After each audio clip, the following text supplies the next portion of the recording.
क्या है आध्यात्म? दर्शन, चिंतन धारा, विद्या या संस्कृति की परंपरागत विरासत। आध्यात्म दर्शन यानी जीवन का शाश्वत सत्य। मानव जीवन से जुड़े शाश्वत सत्यों को जानिए और समझिए उपासक डॉक्टर सोहन राज तातेड़ से हमारे खास कार्यक्रम आत्मविज्ञान में। आत्मविज्ञान यानी सही दृष्टि, सही सोच। भाई और बहनों, मातृशक्ति को नमन।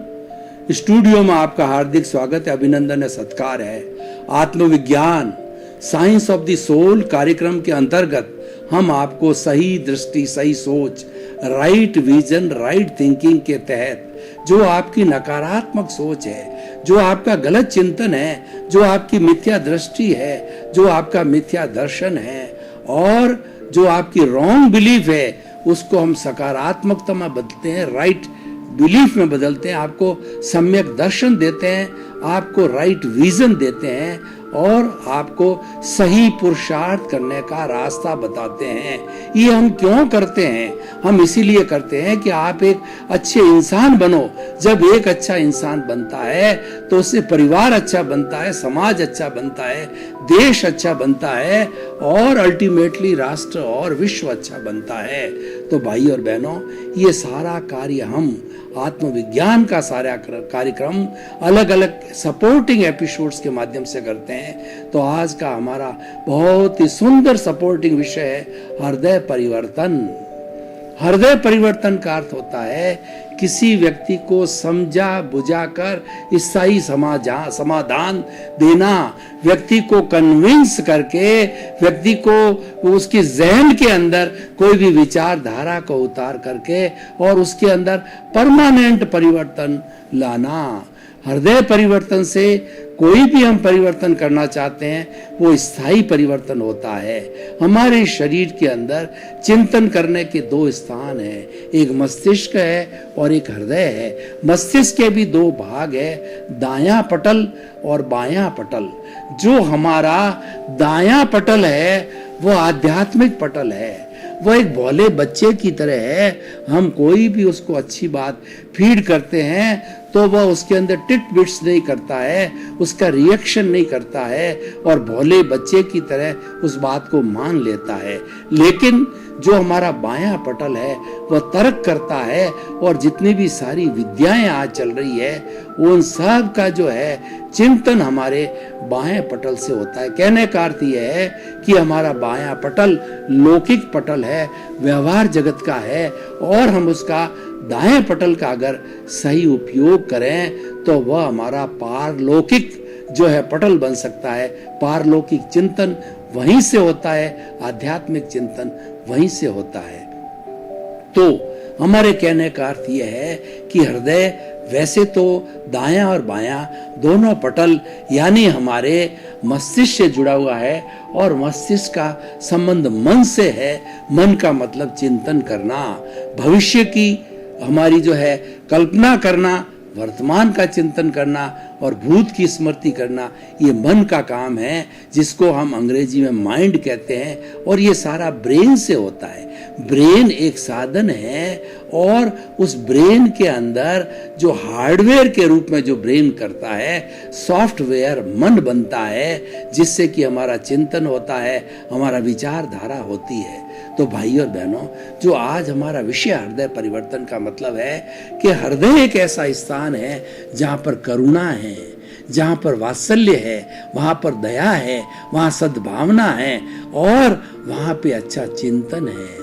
तो हम हृदय परिवर्तन का अर्थ ये है, हम अगर इसको बदल देते हैं तो हमारी विचारधारा में करुणा आ जाती है, दया आ जाती है, प्रेम आ जाता है, सहृदयता आती है, सद्भावना आती है, नैतिकता आती है और भी अच्छा जितना भी चिंतन है वो अगर हृदय पर हम कंसंट्रेट करें और इसका परिवर्तन जो है करें तो निश्चित रूप से हमारा सच्चा परिवर्तन होता है।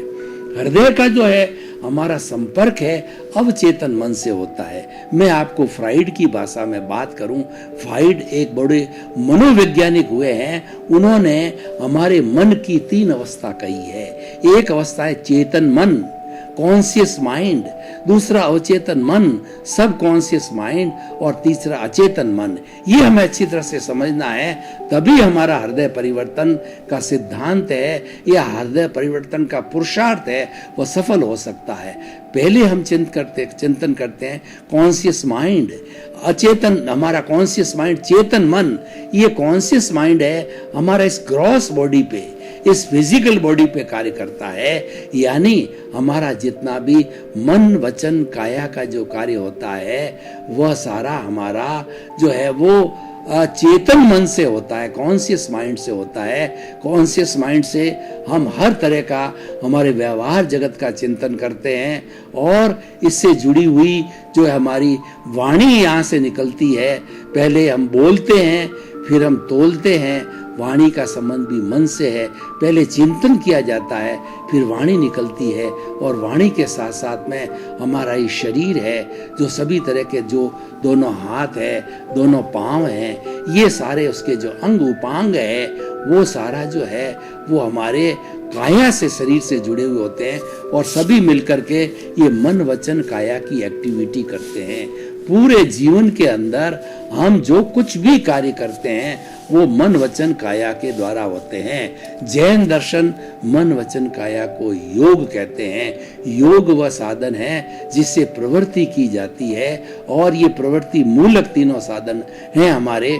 तो उसके अंदर जो हमारा ये जो हमारा चेतन मन है, ये अगर चेतन मन हृदय से जुड़ता है तो हमारा चिंतन बहुत अच्छा होता है। इसका कनेक्शन जो है तीनों का, चाहे चेतन मन हो, चाहे अचेतन मन हो, चाहे हमारा अवचेतन मन हो, तीनों का संबंध हमारे हृदय से होना चाहिए, क्योंकि हृदय के अंदर जो भावधारा चलती है, जो हमारा जो चिंतन चलता है, वो अच्छा चिंतन होता है। अब हम विशेष तौर से जो हृदय हमारा जुड़ा हुआ है वह है अवचेतन मन से, सब कॉन्शियस माइंड से। सब कॉन्शियस माइंड इस मनुष्य जीवन की सबसे बड़ी फैक्ट्री है, और विश्व की सबसे बड़ी फैक्ट्री अवचेतन मन को अगर मैं कहूँ, सब कॉन्शियस माइंड को कहूँ तो अतिशयोक्ति नहीं होगी। सब कॉन्शियस माइंड हमारे भीतर रहता है, और इससे जुड़ा हुआ है हमारा तेजस शरीर है। सारा रूपांतरण होता है। हृदय परिवर्तन का मतलब हृदय को बदलना, तो हृदय में रूपांतरण करना, वह सारा जो है तेजस शरीर अवचेतन मन के अंदर होता है। क्योंकि हमारा जो अचेतन मन है वो तो गंगोत्री है, अचेतन मन वेयर हाउस है, वो हमारे कार्बन शरीर, लिंग शरीर और कॉजल बॉडी के रूप में काम करता है, और आत्मा के साथ में थिकली जुड़ा हुआ है।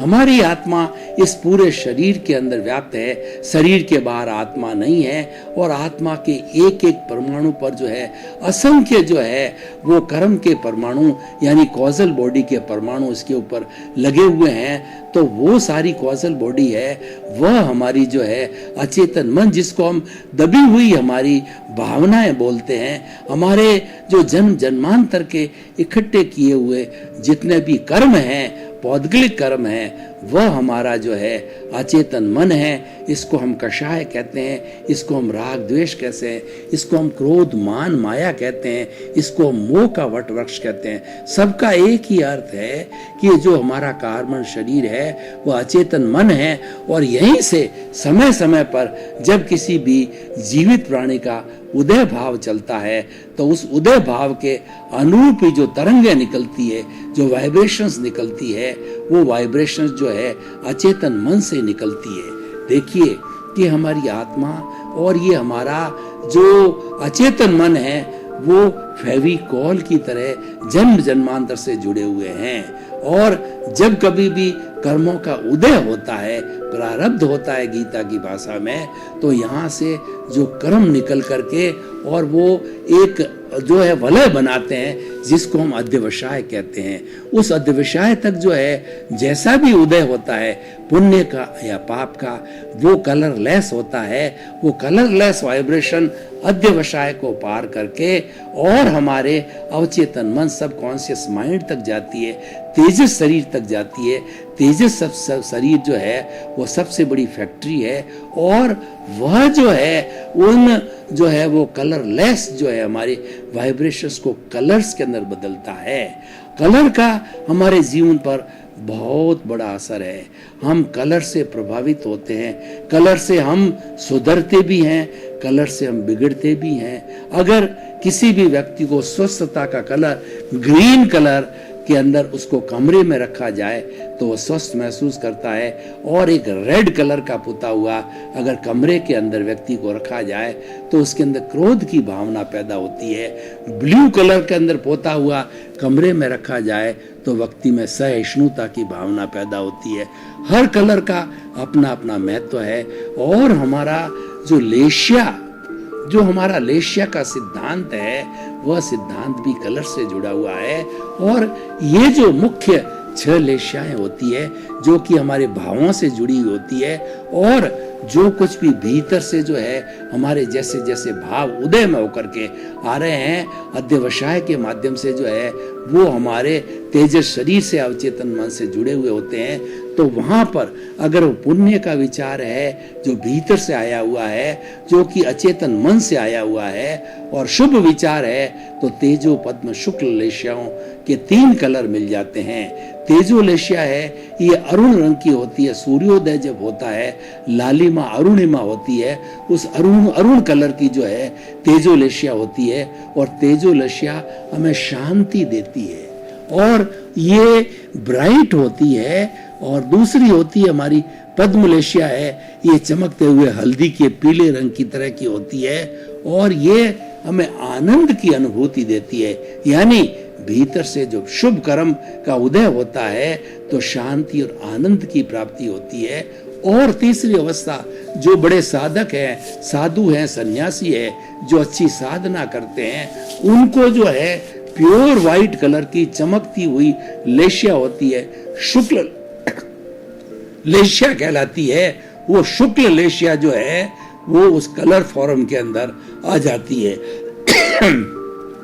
शुक्ल लेशिया जो है पवित्रता की निशानी है, और ये क्षायिक भाव वाली होती है, और ये जो है हमारा निरालंबन ध्यान से जुड़ा हुआ होता है, और ये हमारा क्षायिक जो भाव होता है उससे जुड़ी होती है, साधकों के आती है।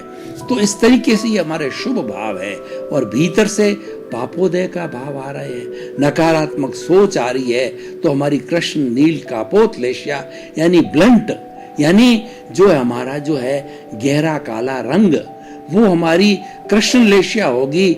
यानी कृष्ण लेशिया का मतलब उसके अंदर हिंसा के भावों वाली उदय भाव होगा। और दूसरी जो है वो गहरे नीले रंग की होगी, तो उसके अंदर जो है छल कपट के भाव, झूठ के, चोरी के भाव आएंगे। और तीसरी अगर मान लो वो कबूतरी रंग की लेशिया उसको मिलती है, यानी भाव जैसे होते हैं वैसी वैसी वो वाइब्रेशंस जो है लेशिया बन जाती है, तो वो थोड़ा हल्का भाव होता है। यानी वह भी भाव किसी के प्रति नकारात्मक सोच का, जेलेसी का और घृणा का इत्यादि भाव आते हैं। तो भाई और बहनों, हम हृदय परिवर्तन की बात कर रहे हैं। हृदय परिवर्तन की बात वो अधूरी है जब तक कि वह अवचेतन मन से नहीं जुड़ जाता है। हमारे हृदय का संबंध होता है वो अवचेतन मन से होता है, वहां पर रूपांतरण होता है। जितने भी बड़े बड़े साधु महात्मा होते हैं, कुंडलिनी जागरण करते हैं, या जो है वो केवल ज्ञान की प्राप्ति करते हैं, तो वो सारा अवचेतन मन में होता है। हमारे बड़े बड़े डाकुओं को देखिए, वाल्मीकि, तुलसीदास जी, ऐसे बड़े बड़े डाकू थे जो कि हृदय परिवर्तन से, जो कि जो है रूपांतरण हुआ हमारे अवचेतन मन से, तो वो बड़े बड़े जो है विदुषी, बड़े बड़े जो विद्वान बन गए, और उन्होंने रामचरितमानस की रचना की, उन्होंने रामायण को लिखा। ऐसे बहुत से उदाहरण हैं। वो सभी का जो परिवर्तन होता है वो हृदय परिवर्तन के माध्यम से होता है, और जब हृदय बदलता है तो स्थायी समाधान देता है।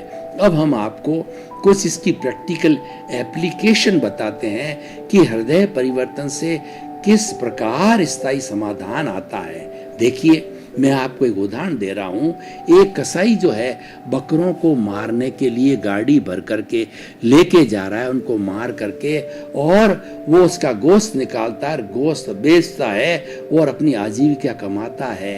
तो हमको जब ये पता लग जाता है और हम उसका हृदय परिवर्तन करते हैं, यानी उसकी समझाइश करते हैं कि देखिए जो आप ये कार्य करने को जा रहे हैं ये हिंसा का कार्य है, और इस बकरों के अंदर वही आत्मा है जो आप में है, मेरे में है, भगवान में है, राम में, कृष्ण में है, महावीर में है, और 84 लाख जीवा योनि सभी में एक सी आत्मा है। तो हम इसके जो है हिंसा करते हैं, तो जितना ये बोल नहीं पाते हैं, तो इनको जितना अगर हमारे को काटो और इनको काटो, दुख की अनुभूति बराबर होती है, वो एक्सप्रेस नहीं कर पाते हैं, और हम जो चिल्लाते हैं तब लोगों को मालूम पड़ता है कि इसके दर्द हो रहा है और उसके कोई तकलीफ हो रही है, लेकिन वो बेचारे बोल नहीं पाते हैं, मूक प्राणी है। अनुभूति दोनों की बराबर होती है, और ये हिंसा करने से पाप का बंधन होता है, कर्म पाप कर्म का बंधन होता है, और अगले जन्म के अंदर यही बकरा जो है आपको जिस तरीके से आप इसको मार रहे हो उसी तरीके से ये आपका भी घात करेगा, आपका सिर उड़ाएगा और आपको उसी तरह से मारेगा। क्या आपको ये स्वीकार है? ये ठीक है कि आपको अपनी आजीविका कमानी है, लेकिन आजीविका कमाने के लिए अहिंसा के जो है बहुत से दूसरे कार्य है। आप कपड़े का कार्य कर सकते हो, किराना के कार्य कर सकते हो, शिक्षा जगत वाले हो तो शिक्षा का कार्य कर सकते हो। बहुत से ऐसे कार्य है जिसके अंदर कम हिंसा होती है या हिंसा नहीं होती है, उन कार्यों को करना चाहिए ताकि आपकी आजीविका हो जावे। तो इस तरीके से जब हमको समझाते हैं, उसका हृदय परिवर्तन करते हैं, तो व्यक्ति बदल जाता है और वो बकरे मारने का कार्य छोड़ देता है। ये वास्तविक जो कार्य है, ये हिंसा से अहिंसा की ओर आने का कार्य है, ये हृदय परिवर्तन का कार्य है, और ये हमारा बहुत बड़ा पुरुषार्थ है। ये हमारा एक तरीके से हम दान कर रहे हैं, उस व्यक्ति को हमने सम्यक ज्ञान दिया, सम्यक दर्शन दिया और इसकी हिंसा को छुड़वाया।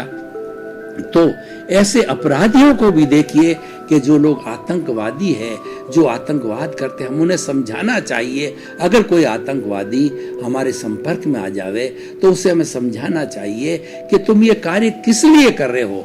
तो वो कहेगा मैं तो मेरे पैसे के लिए, भरण पोषण के लिए कर रहा हूँ। तो हम उनको समझा सकते हैं कि भरण पोषण करने के लिए और बहुत से कार्य है। देखिए आप आतंकवाद का काम करते हो, कुछ 5-7 लोग लेकर के दहशत फैलाते हो, गांव के अंदर, शहर के अंदर, देश के अंदर लोगों को भयभीत करते हो, और व्यक्ति जो एक्चुअली जो व्यक्ति वास्तविक जो मरता है, भय से ज्यादा जो है व्यक्ति भयभीत होकर के व्यक्ति पहले ही उसकी मृत्यु के पहले ही मर जाता है।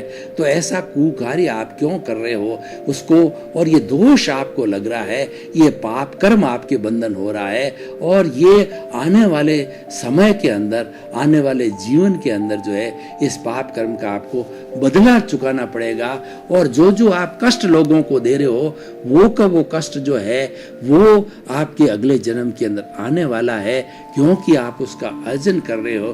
क्योंकि प्रकृति का नियम है, as you will sow so will you reap, जैसी करनी वैसी भरनी, जैसा बोओगे वैसा काटोगे।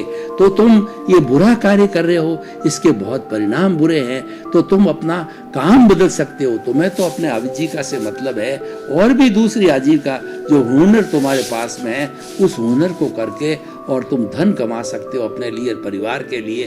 तो ऐसा हम अपराधियों को या हम जो आतंकवादियों को हृदय परिवर्तन करते हैं तो वो बदल जाते हैं, स्थायी रूप से बदल जाते हैं। एक उदाहरण आप देखिए कि जब कभी भी आप जो है जेल के अंदर जाते हैं, उनको प्रयोग कराते हैं, उनसे बातचीत करते हैं, तो कोई भी समझदार व्यक्ति जो है समझाइश करने से, वो हृदय परिवर्तन करने से, उसके जो है गुण अवगुण दोनों बताने से, और राग द्वेष रहित होकर के निष्पक्ष रूप से दिल खोल करके हम उससे बात करते हैं कि आपकी ये स्थिति क्यों बनी, कि आप जेल में हो, आपके बाल बच्चे घर पे आपका इंतजार कर रहे हैं, आप अपने परिवार के साथ में रहते हो या रह के आए हो, तो कितने आनंद से रह के आए हो, और अपने आपने जो है क्रोध के वशीभूत मोह के वशीभूत या लोभ के वशीभूत होकर के, माया के वशीभूत होकर के ऐसा कोई गलत कार्य किया है जिससे आपको जेल मिली है, तो क्या आप इस समय में सुखी महसूस कर रहे हो,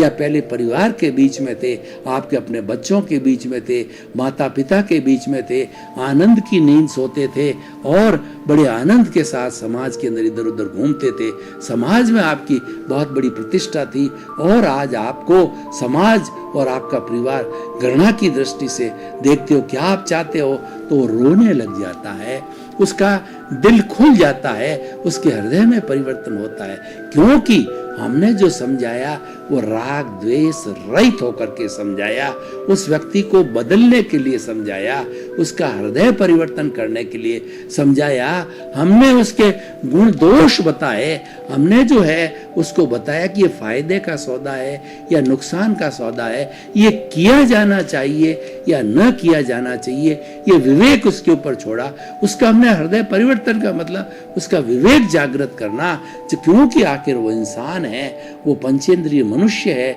उसके भी हृदय है, उसके भी मस्तिष्क है, वो भी सुख से जीना चाहता है, वह भी आनंद की जिंदगी जीना चाहता है, तो वह जो है हृदय परिवर्तन के द्वारा बदल जाते हैं। तो भाई और बहनों, हम जो है आज इस एपिसोड को जो है ओपन टू द ऑडियंस करते हैं, या जो है हम इसको जो है खुला करते हैं कि इसकी जो है रिलीवेंस क्या है, सामाजिक उपयोगिता क्या है, इसकी वर्तमान परिप्रेक्ष्य में प्रासंगिकता क्या है। तो मैं आपको बताना चाहूंगा कि किसी व्यक्ति को बदलना है, चाहे परिवार के व्यक्ति को बदलो, चाहे समाज के व्यक्ति को बदलो, चाहे अपराधी को बदलो, चाहे आतंकवादी को बदलो, चाहे कसाई को बदलो, चाहे स्लॉटर हाउस को बदलना चाहो, तो आप हृदय परिवर्तन का फॉर्मूला लगाइए। हृदय परिवर्तन में आपको निष्पक्ष होना पड़ेगा, आपको राग द्वेष रहित होना पड़ेगा, आपके हृदय में करुणा, स्वयं आपका हृदय जो है करुणा से आप्लावित होना चाहिए कि सामने वाला व्यक्ति जिससे मैं बात कर रहा हूं उसको सुखी बनाना है, वो गलत रास्ते पर आ गया है, उसको सही रास्ते पर लाना। हमारा आत्मविज्ञान कार्यक्रम यही करता है। आत्मविज्ञान कार्यक्रम दृष्टि विज्ञान है। हम दृष्टि को बदलते हैं तो व्यक्ति की सृष्टि बदल जाती है। हम जो है व्यक्ति की दिशा को बदलते हैं, उसकी दशा बदल जाती है। हम व्यक्ति की नजर को बदलते हैं, उसका नजरिया बदल जाता है। तो इसीलिए हम कहना चाहते हैं, अगर आप सनातन सुख चाहते हो तो सनातन सत्य को समझो, कुदरत को समझो, कुदरत की रचना और कुदरत के कानून को समझो। भाई और बहनों, आपका बहुत बहुत धन्यवाद। आप हमारा आत्मविज्ञान कार्यक्रम लंबे समय से बराबर दत्तचित्त होकर के और बड़े मनोभाव के साथ में देखते हैं, सुनते हैं, तो हम आपके प्रति कृतज्ञता ज्ञापित करते हैं। अगर इन एपिसोड को सुनने के बाद में आपके मन में कोई जिज्ञासा, प्रश्न हो, तो हमारे पर्दे के पीछे लिखा हुआ ईमेल, हमारी वेबसाइट और हमारा मोबाइल ऐप है, उस पे आप अपनी जिज्ञासा जाहिर कर सकते हैं। तो आपकी जिज्ञासा का समाधान आने वाले एपिसोड्स के हम करेंगे, और आपकी जिज्ञासा के अनुरूप भी नए नए एपिसोड्स हम डिजाइन करेंगे, क्योंकि हमारा उद्देश्य है सुधरे व्यक्ति समाज, व्यक्ति से राष्ट्र स्वयं सुधरेगा। हम हृदय परिवर्तन करके आपको सुधारना चाहते हैं, आपके प्रति मंगल भावना। क्या है आध्यात्म? दर्शन, चिंतन धारा, विद्या या संस्कृति की परंपरागत विरासत। आध्यात्म दर्शन यानी जीवन का शाश्वत सत्य। मानव जीवन से जुड़े शाश्वत सत्यों को जानिए और समझिए उपासक डॉक्टर सोहन राज तातेड़ से हमारे खास कार्यक्रम आत्मविज्ञान में। आत्मविज्ञान यानी सही दृष्टि, सही सोच।